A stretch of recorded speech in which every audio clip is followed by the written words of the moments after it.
이 시각 주요 뉴스입니다. 맹위를 떨치던 한파는 오늘까지 이어진 뒤 점차 누그러들겠습니다. 폭설로 마비됐던 제주공항은 8시간 만에 겨우 정상화됐습니다.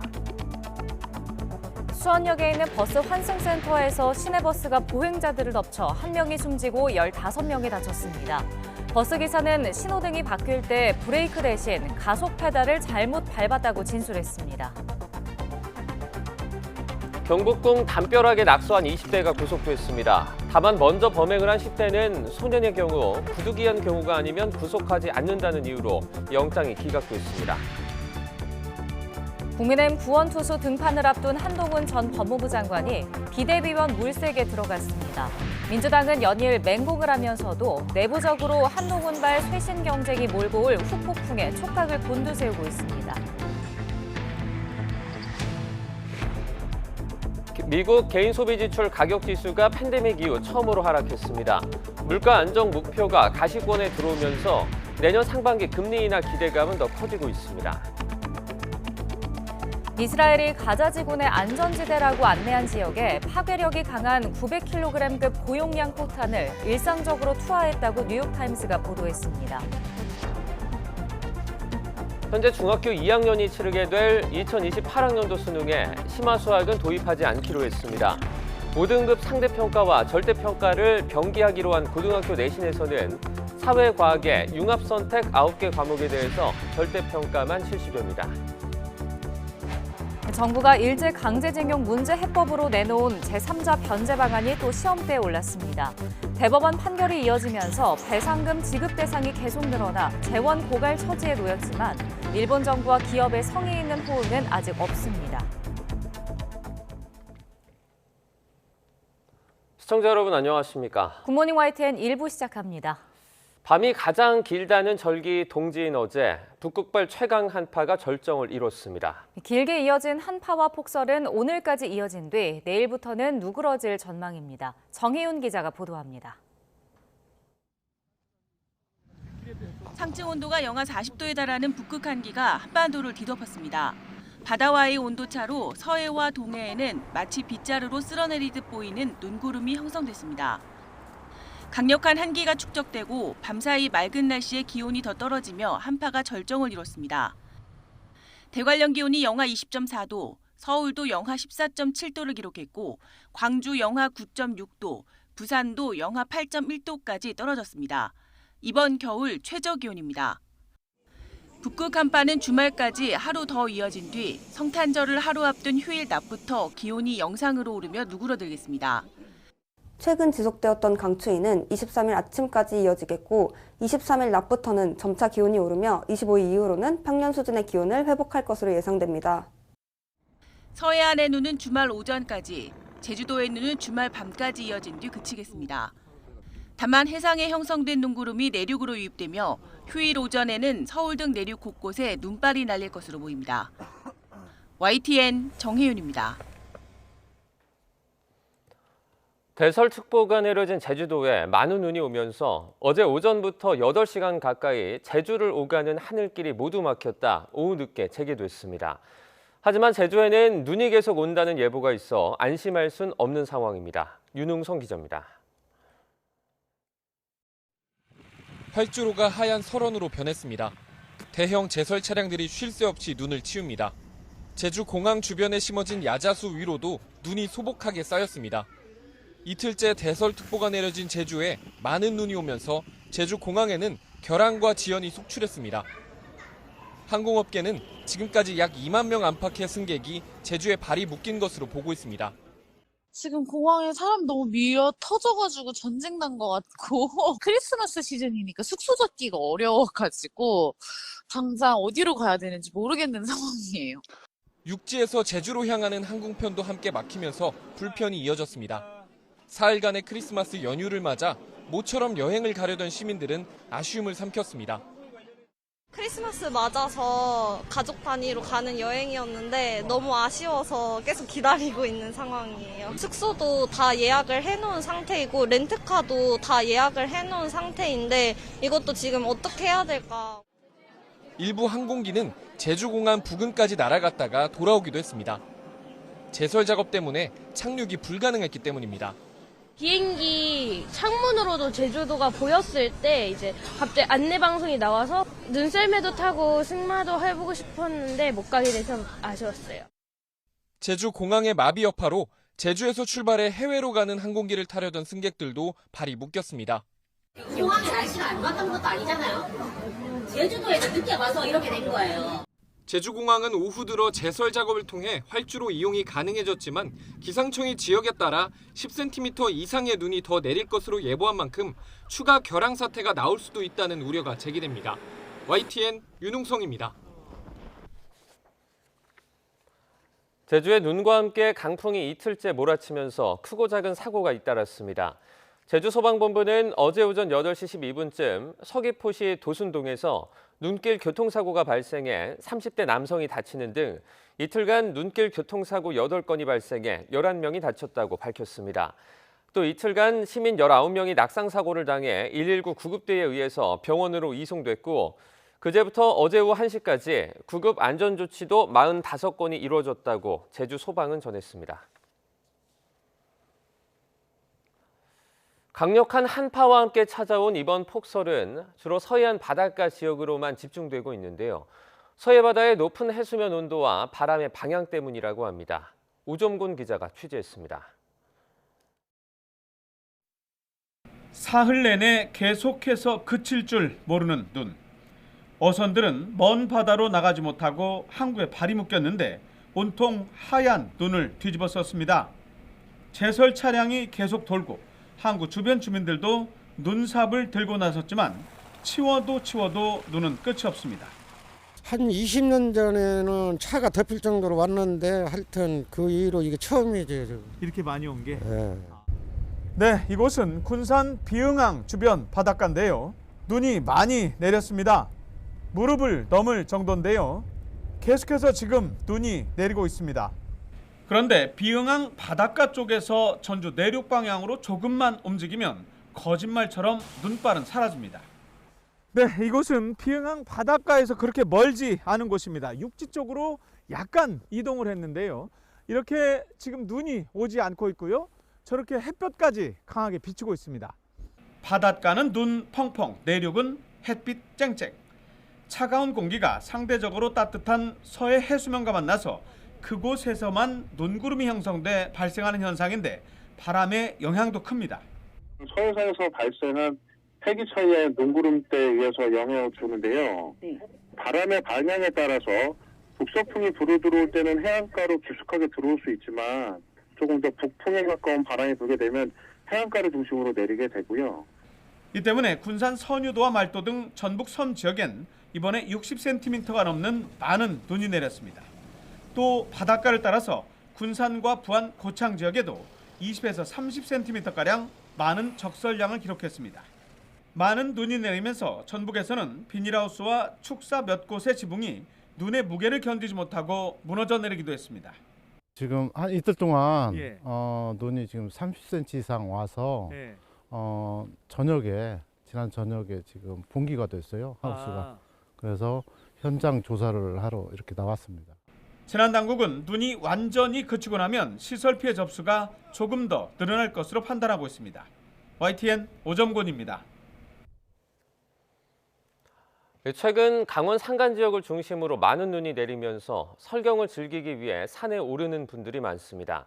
하지만 산에는 많은 눈이 쌓여 있는 데다 한파까지 기승을 부려 어느 때보다 산악사고 위험이 큰 만큼 주의가 필요합니다. 송세혁 기자가 취재했습니다. 헬기에서 내린 구조대원들이 실종된 등산객을 찾기 위해 수색에 나섭니다. 지난 19일 해발 1200m 설악산 상봉 인근에서 41살 최모 씨가 숨진 채 발견됐습니다. 앞서 지난 18일에는 부근에서 56살 한모 씨가 숨진 채 발견됐습니다. 함께 설악산 등반에 나선 이들이 실종된 건 지난 16일. 당시 설악산에는 1m가 넘는 눈이 내렸고 한파특보 속에 기온은 영하 20도 안팎까지 떨어졌습니다. 더욱이 사고 지점은 출입이 금지된 비법정 탐방로였습니다. 실적으로 미끄러지셨는지 남자분이 그렇게 1차적인 사고가 난 다음에 여자분은 그 옆에서 같이 계시다가 저체온증도 오고 하니까. 최근 3년간 발생한 산악사고는 540건이 넘습니다. 탈진이나 저체온증 등이 사고의 주요 요인입니다. 안전한 산행을 위해서는 우선 자신의 체력에 맞는 등산로를 골라야 합니다. 기상 정보를 확인한 뒤 충분히 여유 있게 산행 계획을 세우는 것도 중요합니다. 길을 잃으셨다라고 판단이 되시면 절대 앞으로 더 진행을 하지 마시고 현재 위치에서 지금까지 오신 방향으로 다시 되돌아가시는 게 제일 좋고요. 휴대폰 배터리가 있다라고 하면 통신이 가능한 지점을 찾아서 빨리 신고를 하시는 게 좋습니다. 조난에 대비해 보온을 위한 방한용품을 챙기고 여분의 휴대전화 배터리를 준비하는 것도 필요합니다. YTN 송세혁입니다. 최강 한파 속에 꽁꽁언 강물에 관람객 수송용 보트가 얼어 탑승객들이 고립되는 사고가 발생했습니다. 어제 낮 12시 30분쯤 강원도 영월군 영월읍 청룡포 선착장에서 운전자 1명과 관람객 2명 등 모두 3명이 탄 수송용 보트가 얼어붙은 강에 고립됐습니다. 신고를 받고 출동한 119 구조대는 보트를 이용해 40여 분 만에 3명을 모두 구조했습니다. 경기도 수원역 버스 환승센터에서 시내버스가 횡단보도에 있던 보행자들을 덮쳤습니다. 사고로 1명이 숨지고 15명이 크고 작은 부상을 입었습니다. 우종훈 기자의 보도입니다. 차량 신호가 빨간불로 바뀌자 시내버스가 서서히 앞으로 움직입니다. 디귿자 형태의 정류장을 벗어나려면 왼쪽으로 돌아 나가야 하는데 그대로 직진합니다. 속도를 높여 보행자와 시설물을 들이받으면서 주변은 아수라장이 됐습니다. 낮 1시 20분쯤 수원역 버스 환승센터에서 승객을 태운 시내버스가 인도로 돌진했습니다. 시내버스가 이곳 인도로 올라타면서 보시는 것처럼 이곳 횡단보도에 기다리던 여러 보행자들을 덮쳤습니다. 이 사고로 1명이 숨지고 2명이 중상을 입어 병원에 옮겨지는 등 모두 15명이 다쳤습니다. 철골이 무너져 내리는 소리가 나서 이제 건넜다가 다시 여기로 왔고요. 그때 이미 사고가 난 상황이었고, 사고가 난 상황에서 이제 이미 사람 한 분이 깔려 계셨어요. 50대 시내버스 운전기사는 신호등이 파란불에서 빨간불로 바뀔 때 브레이크를 밟아야 하는데 가속 페달로 잘못 밟았다고 진술한 것으로 조사됐습니다. 사고 당시 음주 상태는 아니었던 것으로 파악됐습니다. 바로 한 3m, 2, 3m 이 정도 상황입니다. 승강장에서 승객을 태우고 바로 출발하면서 직진해서 사고가 난 상황입니다. 경찰은 사고 당시 CCTV와 목격자를 상대로 정확한 경위를 조사하고 있습니다. YTN 우종훈입니다. 어제 저녁 8시 50분쯤 대구 달성군 중부내륙 고속도로에서 창원 방향으로 달리던 승용차 4대가 잇따라 추돌하는 사고가 났습니다. 이 사고로 세 번째 차량을 운전하던 70대 여성 운전자 1명이 숨졌고 차량 동승자 2명과 마지막 차량 운전자도 경상을 입어 병원에서 치료를 받았습니다. 경찰은 맨 앞에서 달리던 승용차가 알 수 없는 이유로 멈추면서 뒤따르던 차량과 연쇄 추돌이 난 것으로 보고 있습니다. 경찰 관계자는 블랙박스 영상 등을 토대로 정확한 사고 원인을 조사할 예정이라고 설명했습니다.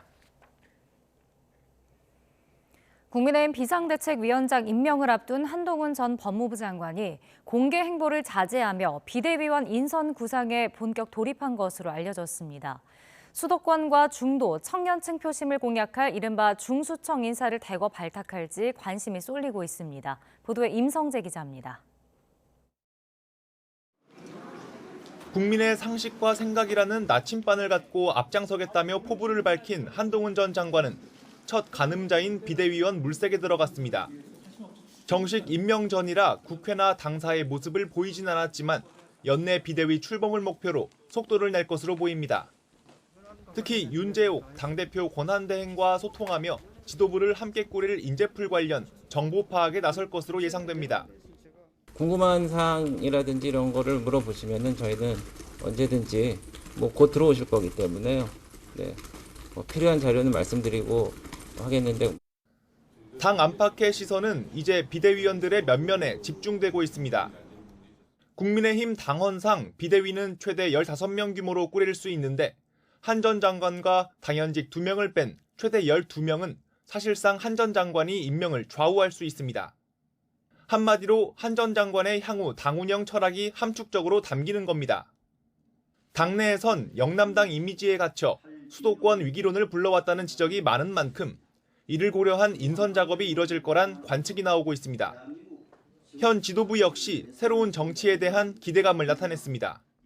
한동훈 후보는 젊음과 새로움으로 우리 정치에서 수십 년 군림해온 운동권 정치를 물리치고 탈진영 정치, 탈팬덤 정치 시대를 열 잠재력을 가지고 있는 분입니다.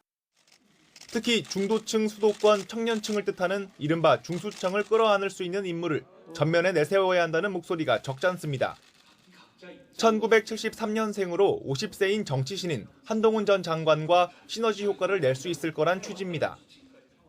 새로운 정치는 정치 교체, 세대 교체로부터 출발해야 된다 하는 생각에서 70년대 이하 출생자들로 비대위원을 전원 구성해라고 내가 이야기를 한 겁니다. 한 발 더 나가 이준석 전 대표 등 당내 비주류까지 포용해야 한다는 의견 또한 조심스레 고개를 들고 있습니다. 이준석 전 대표를 만나는 것이 저는 급한 일이라고 봅니다. 만나서 허심탄회하게 터놓고 뭐 연대도 비슷하고 대한민국 이 국가를 위해서 또 윤 대통령 5년을 우리가 같이 만들었지 않냐. 여기에다 총선 공천심사를 주도할 공천관리위원장에 누구를 앉힐지까지 초미의 관심사로 떠오른 상황. 여의도 정치권의 빚이 없는 한동훈 전 장관이 비대위원장에 지명되면서 대대적인 물갈이가 이뤄질 수 있다는 전망이 나오고 있습니다. 그 대상으로 이른바 영남권, 친윤 초선 등이 거론되면서 이 당내에선 기대와 우려가 교차하는 분위기도 감지됩니다. YTN 임성재입니다. 오는 27일 탈당을 예고한 국민의힘 이준석 전 대표가 같은 날 국회 소통관에서 기자회견을 열 예정인 것으로 확인됐습니다. 이 전 대표 측 관계자는 이 자리에서 탈당을 선언할 것이냐는 취지의 YTN 취재진 질문에 부인하지 않았습니다. 내년 총선을 앞두고 신당 창당을 준비하는 이 전 대표는 그동안 언론 인터뷰 등에서 오는 27일 탈당 선언한 뒤 본격적으로 창당을 준비하겠다는 뜻을 밝혔습니다. 더불어민주당은 곧 닻을 올릴 국민의힘 한동훈 지도부를 향해 윤석열 대통령 아바타 비상대책위라며 맹공을 퍼붓고 있습니다. 정권 심판론 부각에 더 힘을 싣겠다는 전략인데 내부적으론 한동훈발 쇄신 경쟁이 몰고 올 후폭풍에 촉각을 곤두세우는 모습입니다. 보도에 김대겸 기자입니다. 민주당은 국민의힘이 무능한 대통령도 부족해 아바타 비대위를 세우기로 했다며 국민은 안중에도 없느냐고 연일 공세의 고삐를 조이고 있습니다. 여당이 용산 출장소를 넘어 직할체제로 국민의힘이 아닌 윤석열의 힘, 검찰의 힘이 되기로 했다는 겁니다. 검사 출신 비대위원장은 이제 윤석열의 아바타가 되어 집권 여당을 검사의 힘으로 사당화할 예정입니다. 일국의 법무부 장관 자리마저 정치인 직행 과정으로 전락해버렸습니다. 특히 오는 28일 본회의 처리를 예고한 김건희 여사 주가 조작 의혹 특검법을 수용하라며 압박 수위를 끌어올렸습니다.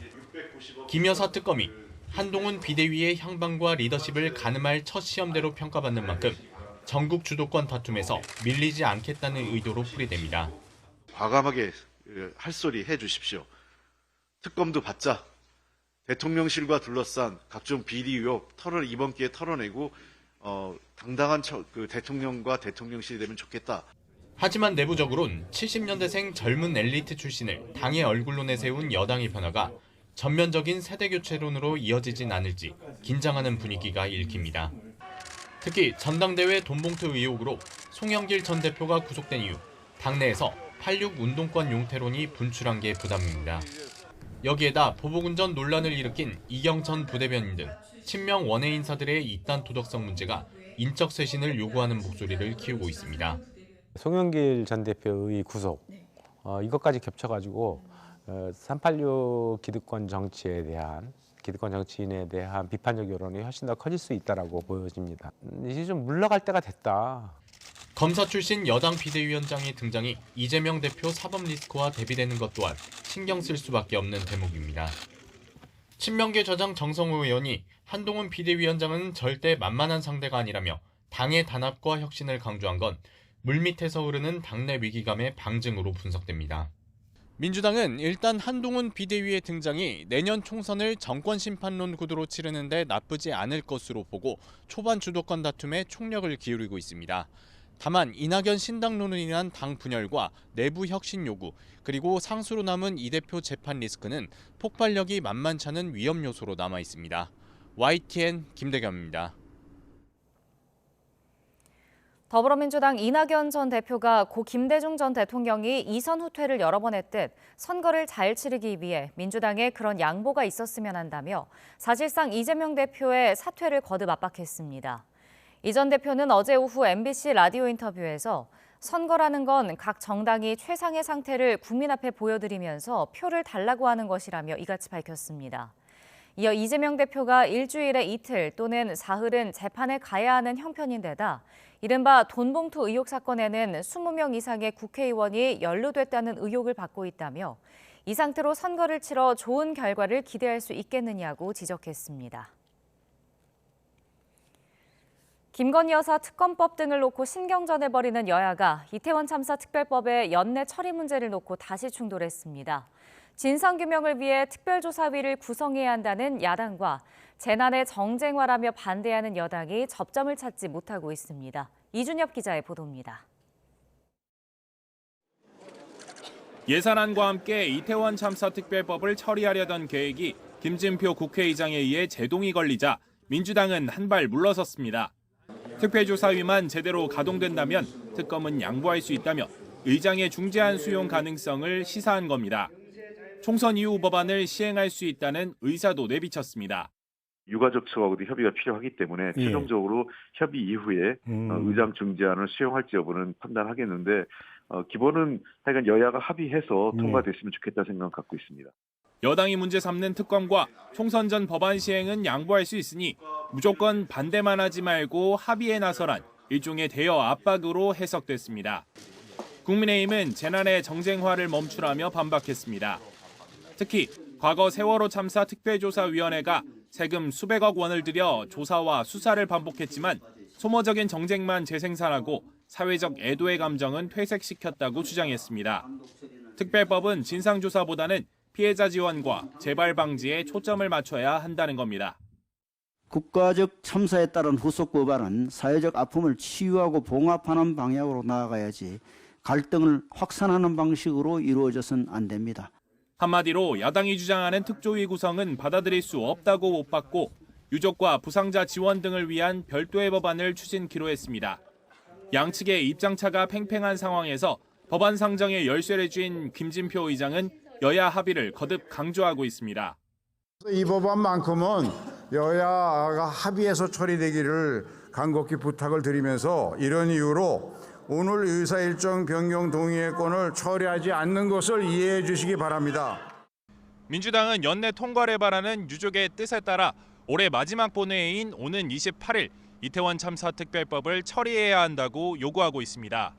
그러나 그날은 김건희 여사 특검법을 놓고 여야 간 격한 공방이 불가피해 내년 초나 법안이 자동 상정되는 1월 28일 이후 본회의로 처리 시점이 늦춰질 수 있다는 관측도 나오고 있습니다.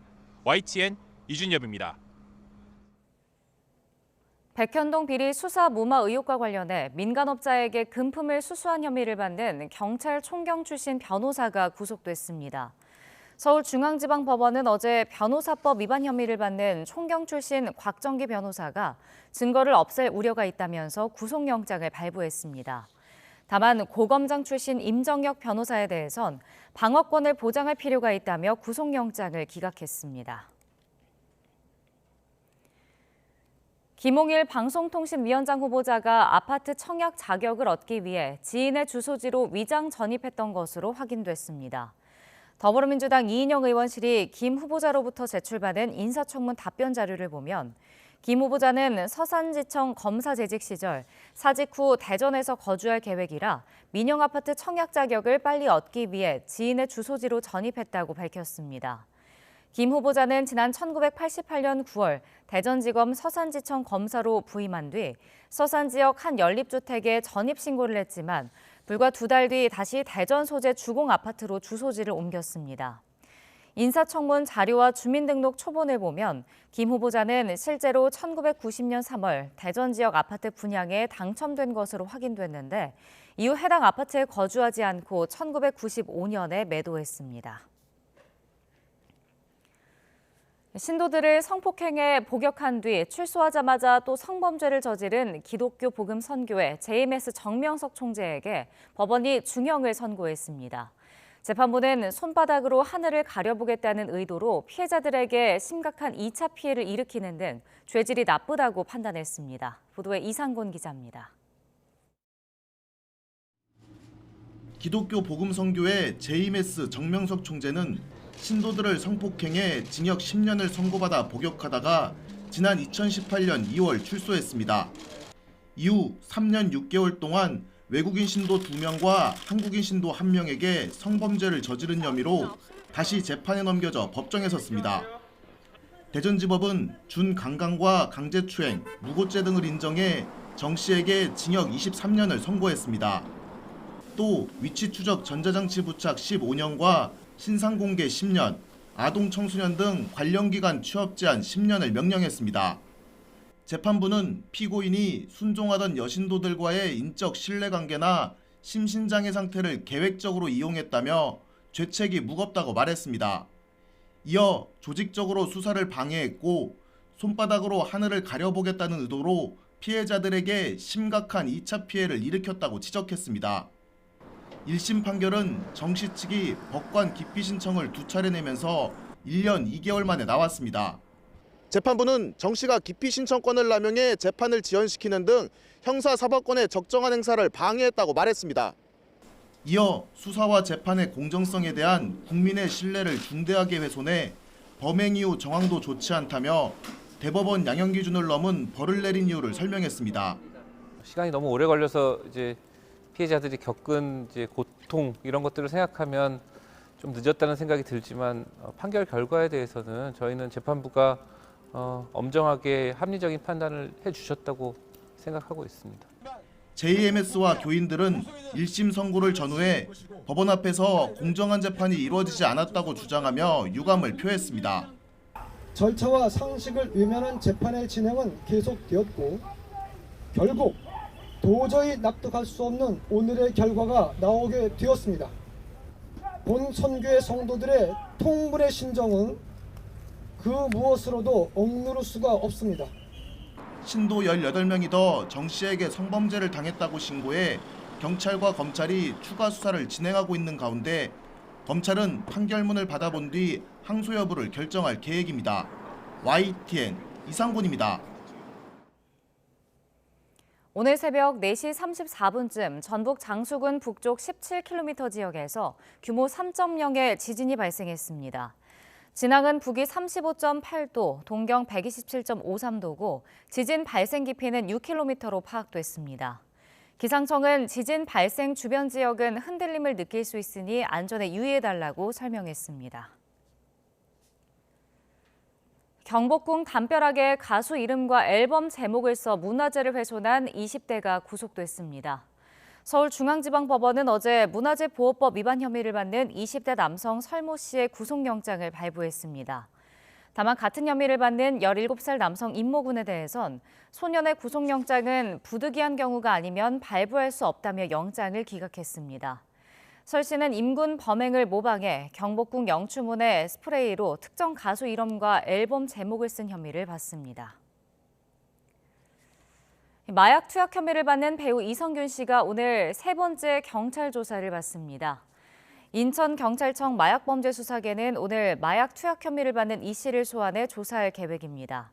앞서 경찰은 10월 말과 11월 초 이 씨를 2차례 불러 조사했습니다.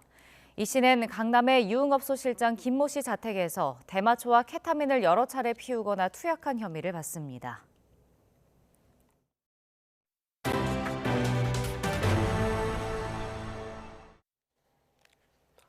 미국 개인 소비 지출 가격 지수가 팬데믹 이후 처음으로 하락했습니다. 물가 안정 목표가 가시권에 들어오면서 내년 상반기 금리 인하 기대감은 더 커지고 있습니다. 서봉국 기자입니다. 미 상무부는 11월 개인 소비 지출 PC 가격 지수가 전년 동월 대비 2.6% 상승했다고 밝혔습니다. 2년 9개월 만에 가장 낮은 수준입니다. 연방준비제도, 연준의 통화정책 목표인 2%대 물가 상승률에 근접하는 겁니다. 전월과 비교해서도 0.1% 떨어졌는데 팬데믹 확산 이후 3년 7개월 만에 처음 하락입니다. The overall PCE price index actually fell 0.1% from October. That is the first monthly decline since April 2020. Meanwhile, PC 가격 지수는 미국 거주자들이 상품과 서비스를 구매할 때 지불하는 가격을 측정하는 지표입니다. 소비자 행태 변화를 반영하는 만큼 연준이 통화 정책을 결정할 때 소비자 물가 지수 CPI보다 더 중시하는 지수이기도 합니다. 월스트리트저널은 이와 관련해 미국이 경기 침체 없이 연준의 목표인 2% 물가를 달성할 것으로 보고 있습니다. 올 초만 하더라도 긴축 정책 탓에 불황 전망이 우세했지만 물가 안정으로 낙관적 시선이 대세가 된 겁니다. But we know that election years tend to actually be pretty good, contrary to what people might think. So we're pretty optimistic heading into 2024. 올해 마지막 나온 미국 물가지수 주요 지표가 미국의 물가 둔화를 뒷받침하면서 연준의 내년 상반기 금리 인하 전망에도 힘이 더해지고 있습니다. YTN 서봉국입니다. 미국이 러시아가 제재를 회피하지 못하도록 러시아 군산복합체와 거래하는 제3국 금융기관을 대상으로 세컨더리 제재를 처음으로 시행합니다. 백악관은 조 바이든 대통령이 러시아 군산복합체 관련 거래와 엮인 금융기관에 제재를 가할 수 있도록 하는 내용의 행정명령에 서명했다고 밝혔습니다. 세컨더리 제재는 제재 대상 국가와 직접 관여되지 않은 제3국의 기업을 제재하는 방식으로 러시아의 우크라이나 침공 이후에는 처음 내려졌습니다. 미국의 이번 제재는 제3국 금융기관을 활용해 러시아 군산복합체가 제재를 우회해 전쟁 물품을 조달하는 것을 차단하기 위한 것입니다. 이스라엘과 하마스 전쟁으로 사망자가 2만 명이 넘어서면서 아랍권 분쟁 사상 최대 규모의 인명 손실인 것으로 파악됐습니다. 여기에 식량과 물 등 인도적인 지원이 끊겨 난민 57만 명이 당장 굶어 죽을 위기인 것으로 전해졌습니다. 신웅진 기자입니다. 이스라엘이 최근 공개한 폭격 영상입니다. 이스라엘군은 이 시설이 수많은 땅굴로 연결된 하마스 지도부의 숙소라고 주장했습니다. כוחותינו ממשיכים להעמיק את הפעילות הקרקעית בצפון עזה ובדרומה. מאז סיום ההפוגה בפעולה הקרקעית בעזה, כוחותינו חיסלו יותר מ-2,000 מחבלים מהאוויר, מהים ומהיבשה. 이처럼 공습과 지상전이 계속되면서 가자 지구의 인명 피해가 1948년 이스라엘 건국 이후 최대 규모로 불어났습니다. 가자 지구 보건부는 지난 10월 7일 이후 2만여 명이 숨지고 5만 3천여 명이 다쳤다고 밝혔습니다. 이 가운데 70%는 어린이와 여성으로 전해졌습니다. 1982년 6월 이스라엘의 레바논 침공 때 3개월간 17,825명이 숨진 것으로 추정됩니다. 1967년 중동 전쟁 당시 이집트와 시리아 등 아랍권 사망자 19,000명은 물론 1948년 이스라엘 건국과 대재앙으로 인한 사망자 15,000명도 훌쩍 넘어선 수치입니다. 아직 전쟁이 끝나지 않은 데다 건물 잔해 속에 깔린 것으로 추정되는 실종자 6,700명을 더하면 3만 명에 육박하는 숫자도 나옵니다. 여기에 이스라엘의 봉쇄로 식량과 물이 끊겨 당장 수많은 이들이 굶어 죽을 판입니다. 유엔은 기아 감시 보고서를 통해 가자 지구 주민 220만 명 중 4분의 1가량인 57만 명이 기아에 빠졌다고 밝혔습니다. You know, in the world right now there are about 130,000 people who are in catastrophic levels of hunger, meaning they are starving. In Gaza, more than 500,000. That is 4 times more. And that is what makes this totally unprecedented. 식량 지원과 긴급 구호가 이루어지지 않으면 2월 7일쯤에는 가자 지구 주민 전원이 극심한 기아 상태에 빠질 것이라고 유엔은 우려했습니다. YTN 신웅진입니다. 이스라엘이 가자 지구내 안전지대라고 안내한 지역에 파괴력이 강한 900kg급 고용량 폭탄을 일상적으로 투하했다고 뉴욕타임스가 보도했습니다. 신문은 이스라엘군이 민간인 대피 지역으로 지정한 가자 남부 지역의 위성 사진을 입수해 고용량 폭탄 투하 흔적인 지름 12m 이상 구멍을 인공지능으로 분석한 결과를 이같이 전했습니다. 뉴욕타임스는 고용량 폭탄 투하 흔적 208곳을 찾아내고 위성 이미지의 한계와 다양한 피폭 형태를 고려할 때 실제 투하 횟수는 이보다 많을 것으로 추정했습니다. 900kg급 폭탄은 파괴력이 커 미군이 인구 밀집 지역에 더는 사용하지 않는 무기라고 신문은 군사 전문가들을 인용해 전했습니다. 유엔 안전보장이사회가 가자 지구의 인도주의적 지원을 확대하기 위한 결의안을 채택했습니다. 안보리는 이스라엘과 하마스 전쟁 문제를 포함한 중동 상황을 의제로 회의를 열어 이 같은 내용의 결의안을 찬성 13표, 기권 2표로 가결했습니다. 상임 이사국인 미국과 러시아가 거부권 행사 대신 기권표를 던졌습니다. 결의안에는 가자 지구에 인도적 지원이 신속히 이루어질 수 있도록 유엔 조정관을 임명하는 내용을 담고 있으며 애초엔 휴전 촉구 내용도 논의됐지만 미국의 의견이 반영되면서 빠졌습니다. 정부가 양도소득세를 부과하는 대주주 기준을 대폭 완화했습니다. 연말마다 반복이 됐던 불필요한 증시 변동성은 줄었지만 세수 부족이 우려됩니다. 이에 따른 득과 실을 엄윤주 기자가 정리해봤습니다. 정부의 양도소득세 기준 완화 결정에도 우리 시장은 별다른 반응을 보이지 않았습니다. 발표 당일 코스피는 2,600선을 겨우 턱걸이했고 상대적으로 시가총액 규모가 작아 효과가 클 걸로 예상했던 코스닥도 하락 마감했습니다. 이튿날에도 증시는 반등 없이 약보합세를 이어갔습니다. 기계적으로 세금을 회피하기 위해서 매도에 대한 물량이 줄어들었다는 정도지 그걸로 인해서 뭐가 올라가고 내려가고 그런 힘은 없을 거라고 생각하고 있었습니다. 최근 워낙 급등을 해서 좀 반등 탄력이 좀 제한적이지 않나라는 생각을 합니다. 그렇다면 그동안 왜 개인 투자자들은 주식 양도세 기준 완화를 요구했을까? 그동안 우리 증시는 매년 연말마다 주식 큰손들이 세금을 피하기 위해 잇따라 매도 물량을 쏟아내면서 불필요한 변동성을 겪어야만 했습니다. 주식시장은 매수세가 강해야 올라가는데 연말마다 회피 물량에 의해서 다른 나라는 산타 랠리인데 우리나라는 오히려 하락장, 암흑 랠리가 이어졌는데 하지만 이번 조치로 인해 개인 투자자들은 애꿎은 손해를 보지 않을 수 있게 됐습니다. 나아가 시장 전체로 봤을 때도 주가의 낙폭을 줄이는 요인으로 작용할 수 있습니다. 연말에 과도하게 주식을 매도할 필요가 없어져서 주가의 변동성이 작아지니까 개미 투자자들의 피해도 낮아지는 이런 것이 바람직한 방향이고요. 하지만 가뜩이나 큰 규모의 세수 펑크가 예상되는 상황에서 재정 부담이 커질 수 있다는 우려는 여전합니다. 일단 정부는 전체 세수에는 큰 영향은 없을 거라고 해명했지만 전문가들의 생각은 다릅니다. 우리나라가 지금 재정 상태가 좋지 않죠. 적자가 크고 지금 어떤 세수의 축소가 지금 큰 문제인데 여기서 과연 이런 조치가 필요한 거냐. 그래서 이제 부자 감세다라고 하는 비판이 나오고 있는 겁니다. 이와 함께 금융투자소득세 2년 유예와 더불어 대주주 기준을 유지하기로 한 지난해 여야 합의도 이번 결정으로 무색해졌습니다. 여기에 내년 총선을 앞두고 정부가 졸속으로 강행하는 것이 아니냐는 지적은 뼈아픈 대목일 수밖에 없게 됐습니다. YTN 엄인주입니다.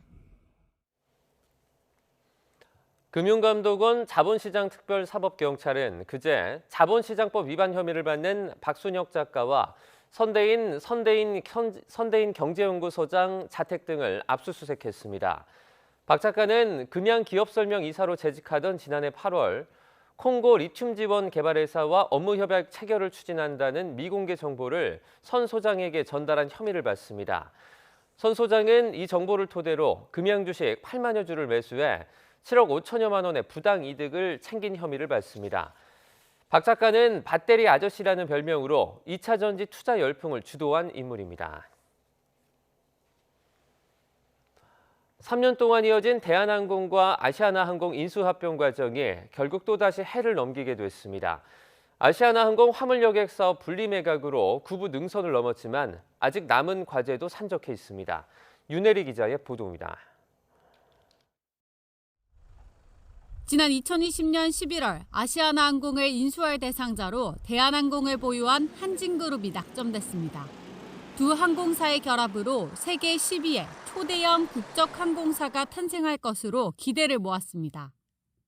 새로이 탄생하게 될 통합 국적 항공사는 글로벌 항공산업 내 탑10 수준의 위상과 경쟁력을 갖추게 됨으로써 코로나 위기에 효율적으로 대응하고 하지만 합병 과정은 평탄치 않았습니다.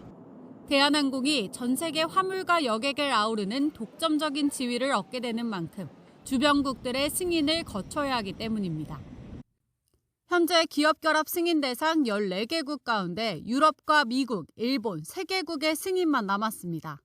화물 독과점을 우려하며 심사에 목리를 부렸던 유럽연합 집행위원회는 화물 사업을 분리 매각하는 대한항공의 시정 조치 방안에 긍정적인 것으로 알려졌습니다. 심사 결과는 내년 2월 나올 예정입니다. 구부 능선은 넘었지만 곳곳에 암초는 여전합니다. 남아있는 미국과 일본의 승인도 낙관할 수만은 없기 때문입니다. 부채 1조 원을 떠안고 화물 사업을 인수할 국내 항공사를 찾기도 쉽지 않습니다. 아무래도 초기 투입 비용이라든지 또 LCC의 현금 동원력이나 인수의 역량이 조금 못 미칠 수 있는 부분이 있어서 생각보다 많은 LCC들이 또 관심을 갖고 있는 것 같진 않아요.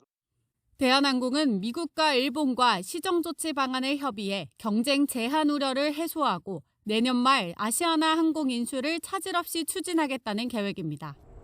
하지만 끝내 합병이 무산될 경우 산업은행이 투입한 3조 원이 넘는 공적 자금 회수가 어려워질 수 있습니다. 3년 넘게 이어진 인수합병 절차가 마무리되고 내년 세계 10위의 초대형 항공사가 탄생할 수 있을지 관심입니다. YTN 윤혜리입니다. 은행권과 보험업계가 정부의 압박에 잇따라 상생안을 내놓은 가운데 유통업계도 정부의 물가 안정 기조에 동참하고 있습니다. 주류업계는 지난달 올렸던 소주 출고 가격을 다시 인하했습니다. 황보혜경 기자입니다. 횡재세 도입 추진 등 정부와 정치권의 압박에 은행권은 서둘러 지원안을 마련했습니다.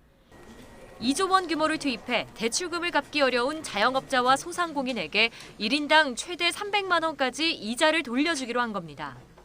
은행이 더욱 진정성 있는 자세로 상생을 실천해야만 국민의 신뢰를 회복할 수 있다고 강조했습니다. 보험업계도 내년 실손보험료의 인상폭은 줄이고 자동차 보험료도 올해보다 내리겠다고 발표했습니다. 치솟는 장바구니 물가를 잡기 위한 정부 압박은 식품 유통업계까지 이어졌습니다. 이에 오뚜기가 이번 달부터 편의점 제품 가격을 인상하려던 계획을 하루도 안 돼 철회했습니다. 이어 소주업계 1위 하이트진로는 최근 인상했던 소주값을 다시 내렸습니다. 앞서 지난달 일부 소주 제품 출고가를 6.95% 올렸다가 대표 제품인 참이슬과 진로 출고가를 다시 인하했습니다. 참이슬 한 병의 출고가는 1,247원에서 1,115원으로 132원 싸졌습니다. 정부가 먼저 세금을 깎아주며 가격 인하를 유도했기 때문인데 지방 소주업체들도 법 시행을 앞두고 선제적인 인하에 동참했습니다. 경남 지역 소주업체인 무학이 좋은데이 출고가를 10.6% 인하한 데 이어 전남 지역 소주업체인 보혜양조도 입세조와 보혜소주 출고가를 각각 인하했습니다. 다만 이미 지난달 주류업계가 줄줄이 출고가 인상에 나섰던 만큼 이번 인하 효과는 크지 않을 것으로 보입니다. 이제 대형마트나 이런 곳에서는 가격이 다소 인하가 되겠지만 실질적으로 자영업자나 이런 분들께서는 인하의 폭이 작은 거로 식당에서 소주의 가격을 내릴 계획은 별로 없는 것으로 보입니다. 또 정부 압박에 떠밀려 기업들이 내놓은 방안에 그치지 않고 유통구조 개선과 공급망 관리 등 정부 차원의 중장기적인 대책 마련이 시급하다는 지적입니다. YTN 황보혜경입니다. 국교위가 논란 끝에 2028 대입 개편 시한 권고안을 의결했습니다. 교육부 시안과 달리 고교 융합 선택 시험과학 9과목은 절대평가만 하고 심화 수학은 신설하지 않기로 했습니다. 김연아 기자가 보도합니다. 국가교육위원회가 연말을 불과 열흘 남기고 2028 대입 개편 권고안을 의결했습니다. 대입 개편 권고안이 확정됨에 따라 2025년부터는 고교 내신이 5등급제로 바뀌고 절대평가와 상대평가가 변기되며 2028학년도 수능에선 선택 과목이 폐지됩니다. 교육부의 시안과 달리 고교 융합선택 사회과학교과 9개 과목은 절대평가만 시행됩니다. 고교 학점제 취지를 고려해 절대평가가 필요하다는 의견을 일부 받아들인 건데 추후 절대평가 과목 쏠림 현상을 막을 방법도 찾기로 했습니다. 벌써 7번째 논의하는 시간이 됩니다. 많은 시간 동안에 심도 깊게 토론한 끝에 수능 심화수학은 신설하지 않기로 했습니다. 심화수학이 미래 역량이 중요한 과목이지만 단순함과 공정을 추구하는 통합수능 취지에 맞지 않고 학습 부담이 크다는 우려 때문입니다. 이번 권고안에는 앞서 대입 개편 논의 과정을 비판했던 진보위원들도 서명했지만 끝내 전원 합의는 만들지 못해 사회적 합의기구로서 아쉬움을 남겼습니다. 국교위의 2년 편향 논란 불씨도 여전합니다. 지난해 7월부터 교원단체 추천위원 선정을 1년 반째 미루며 교육계 의견 수렴 기능도 비판받고 있습니다. 특정 교원단체나 위원들이 배제된 상태에서 그 위원회가 굴러간다면 사회적 합의기구라는 목적에 맞게 제대로 기능을 할 수 없다고 생각을 합니다. 더불어 국교위가 유보통합과 지방대 발전, 미래 인재 양성 등 정부 국정과제만 중점 논의하면서 중장기 교육 정책과 제도 설계를 목표로 여러 의견을 수렴하자는 본래의 설립 취지에서 벗어났다는 목소리도 높습니다. YTN 김현아입니다. 2024학년도 대입수시에서 서울대와 연세대, 고려대 합격생 10명 가운데 3명이 등록을 포기한 것으로 나타났습니다. 종로학원이 2024학년도 대입수시 최초 합격생 등록 자료를 분석한 결과를 보면 이들 대학 3곳의 수시 합격생 가운데 30.1%인 2,087명이 등록을 포기했습니다. 이들 가운데 상당수는 의대나 약대 계열에 중복 합격해 빠져나간 것으로 추정됩니다.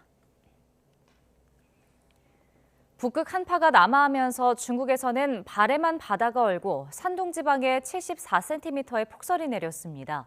지난주까지 20도를 웃돌던 남부 상하이에도 50년 만에 한파가 닥쳤습니다. 베이징에서 강정규 특파원이 보도합니다.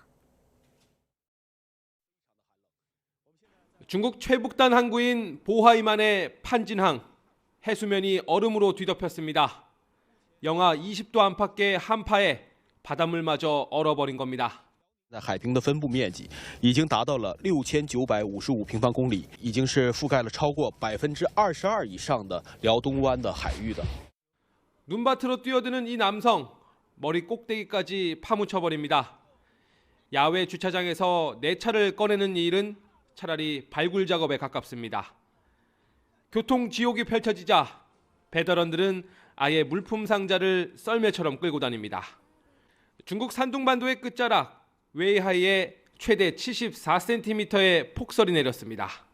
我们从凌晨2点半开始取得作业，不管什么时候随下随停，方便市民的出行。 지난주까지 20도를 웃돌던 상하이 기온은 이틀 만에 영하권으로 떨어졌습니다. 가장 추운 곳은 영하 8.4도까지 내려가 50년 만에 최저를 기록했습니다. 我不知道上海会这么冷，这2天就突然之间降温，很冷很冷，风很大。 동북아시아를 뒤덮은 북극 한파, 전문가들은 지구 온난화의 역설이라고 설명합니다. 북극이 따뜻해지니까 이 따뜻해지는 현상 때문에 북극에 머물러야 될 공기들이 남쪽으로 처지면서 중국에선 동짓날부터 81일 동안 겨울 추위가 시작된다고들 말하는데 이미 폭설과 한파가 한바탕 휘몰아쳤습니다. 이것도 예외 없이 기상이변으로 예측하기 힘든 겨울을 맞이하고 있습니다. 베이징에서 YTN 강정규입니다.